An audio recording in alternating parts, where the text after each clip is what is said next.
Voter তালিকার কারচুপির অভিযোগকে কেন্দ্র করে আবারও তোলপাড় ভারতের রাজনীতিতে। বিরোধী দলীয় নেতা রাহুল গান্ধীর অভিযোগ, বেছে বেছে কংগ্রেস দলিত এবং আদিবাসী ভোটারদের নাম বাদ দিচ্ছে নির্বাচন কমিশন। বিভিন্ন সংস্থা এবং কল সেন্টারের সহায়তায় এই কাজ করা হচ্ছে বলে অভিযোগ করেন এই কংগ্রেস নেতা। এদিকে রাহুল গান্ধীর সমালোচনা করে কেন্দ্রীয় স্বরাষ্ট্রমন্ত্রী অমিত শাহ জানান, বিহারে অবৈধ বসবাসকারীদের স্বার্থ রক্ষার্থেই ভোটার অধিকার যাত্রা কর্মসূচি করেছেন কংগ্রেস নেতা।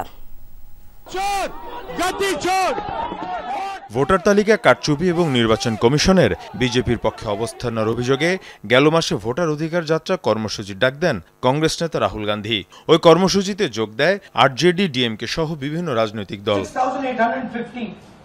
এবার ভারতীয় নির্বাচন কমিশনের বিরুদ্ধে বিস্ফোরক অভিযোগ আনলেন রাহুল গান্ধী। তার দাবি, নির্বাচন কমিশনের সহায়তায় কংগ্রেস দলিত এবং আদিবাসী ভোটারদের নাম তালিকা থেকে বাদ দেওয়া হচ্ছে।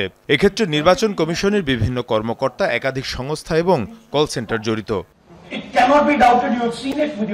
পরিকল্পিতভাবে ভোটার তালিকার পরিবর্তন করা হয়েছে।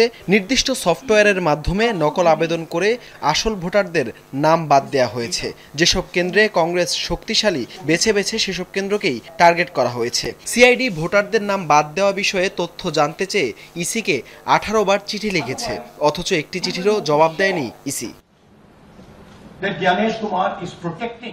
রাহুল গান্ধীর এমন মন্তব্যের পরই শুরু হয়েছে তোলপাড়। কংগ্রেস নেতার কঠোর সমালোচনায় নেমেছেন বিজেপি নেতারা। এমনকি রাহুল গান্ধীকে রীতিমতো উপহাস করেন স্বরাষ্ট্রমন্ত্রী অমিত শাহ। ভাইও বেনো, अभी अभी राहुल बाबा यहाँ आए थे, मालूम है ना आपको? রাহুল বাবা বিহারে যাত্রা কর্মসূচি করেছেন। তার লক্ষ্য ছিল এই রাজ্যে যারা অবৈধভাবে বসবাস করছে তাদের স্বার্থ রক্ষা করা। এই অবৈধরা রাজ্যের স্থানীয়দের চাকরি, ব্যবসা সহ বিভিন্ন সুবিধায় ভাগ বসাচ্ছেন। এর আগে বিহারের ভোটার তালিকা থেকে 65 লাখ মানুষকে বাদ দেওয়ার অভিযোগ তোলে ভারতের বিরোধী দলগুলো। মীর মুশফিকা হাসান, যমুনা নিউজ।